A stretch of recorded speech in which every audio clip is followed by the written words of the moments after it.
All right, so first of all, I'm sorry that I can't be here today. I've had 2 meetings this week, so this is just going to have to do for today. So you've worked on your partner quiz, and now what you're going to do is you're going to be going through your partner quiz, and I want you to take the time to write down the correct answers, or to change your answers, or to make comments or side notes to remind you of what the right thing was to do. So first thing that I want to point out on the histograms, we're going to start with these 2 histograms, is that I would like you to make sure that you included the labels and titles. So these right here would be your labels, the count on the left and the height along the bottom. And then your title would be 8th grade males and 8th grade females, or something along those lines. So maybe yours aren't exactly the same as mine, and that's fine, but it needs to have those labels and the titles. Next thing I want you to check is I want you to check to make sure that you have the same number in each category that I do. Notice that I counted by 2s up on the left-hand side here. See where my pointer is? I counted by 2s here. That's because I knew if I counted by 1s, it wouldn't fit. And it's not okay to just have your bar go above the line and not fit. So I went ahead and counted by 2s. So I've got 5, 13, 12, and 8 in each from 58 to 74 on males. And then from starting at 54, I've got 1, 14, 17, 3, and 3 on females. So why don't you take this time to just check, make sure that those are right. If you made a little mistake, you can change it right now.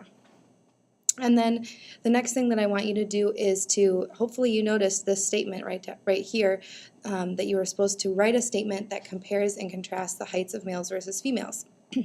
Yesterday, my classes gave some really good answers, so hopefully you guys will have some different things to share.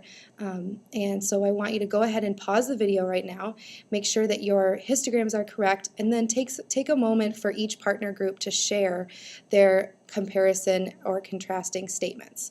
And if you like somebody's better than yours, or if you think that it adds to what you had, why don't you go ahead and write it down on your sheet so that you have some really good things on comparisons between histograms, because that's one of your learning targets. Okay, so what you need to do now is look at your scatter plot. You should have an X and a Y axis, and I definitely think that it's better to have the hours in the mall as the independent variable on the x-axis, and to have the dollars spent on the y-axis as the dependent variable. And I'll talk about that when I talk about correlation a little bit. So I counted my dollars spent by tens because I knew it needed to go up to at least 100, and then I counted my hours in the mall up by ones because it only had to go up to 10, and that made a nice scatter plot for me to look at. So your scatter plot, really, there shouldn't be much checking for you to do as long as you can graph those points. Really the only thing I would write down is to switch those two around. Generally, when you see a table, it goes X, Y. So just always put the top one on the x-axis and the bottom one on the y-axis. So what I'd like you to do right now is to talk about the correlation. So remember that you could have a positive correlation, a negative correlation, or no correlation at all. And the most important thing that you really need to do is not say which correlation it is, because this one's really very arguable as to which correlation it would be, but to be able to explain and defend your answer. So what I'd like you to do right now is to share out what correlation you chose and why. So you can go ahead and pause the video here and take a moment for you all to share what you came up with as far as the correlation. Okay, so next, I just want to talk about correlation as far as what I would have said.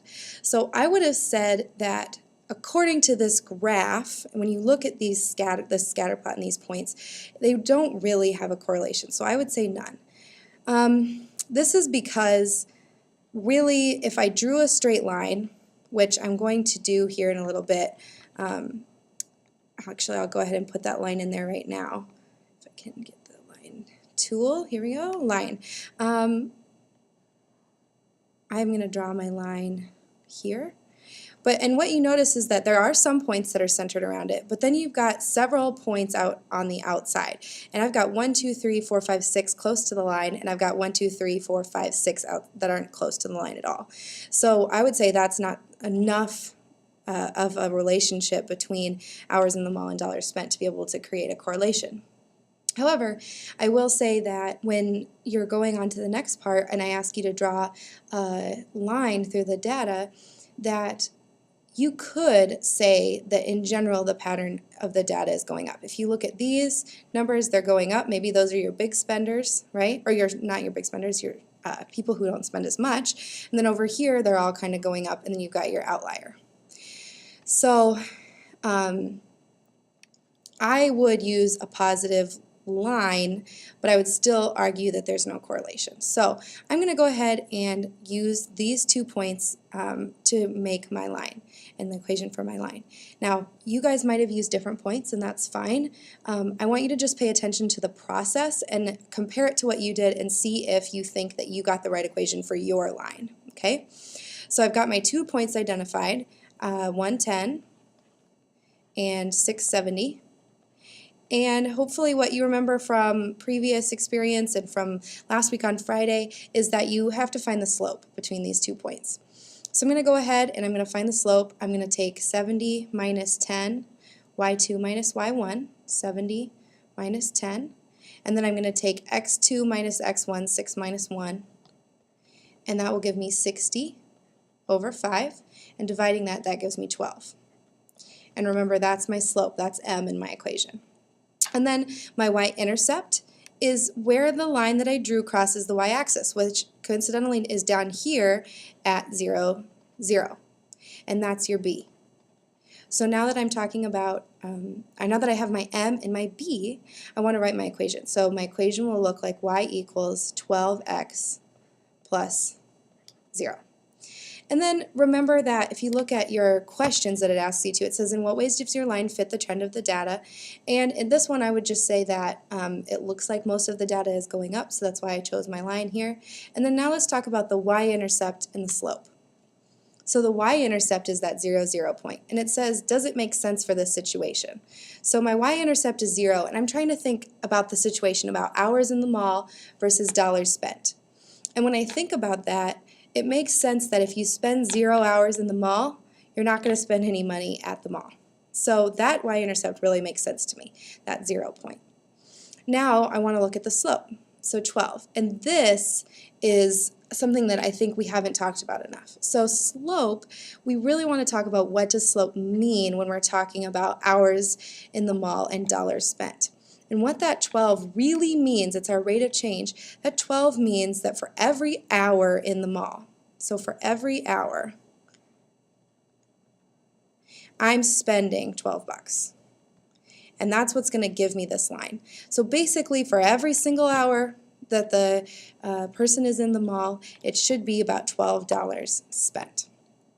And so that's basically what you should have been talking about when you answered those questions. Now you're going to be asked to look at a slide that will tell you about assessing yourself, and I want you to really be honest and assess only your understanding of each learning target. So you're going to read each statement and you're going to decide what your current understanding is based on the work that we've done during this video.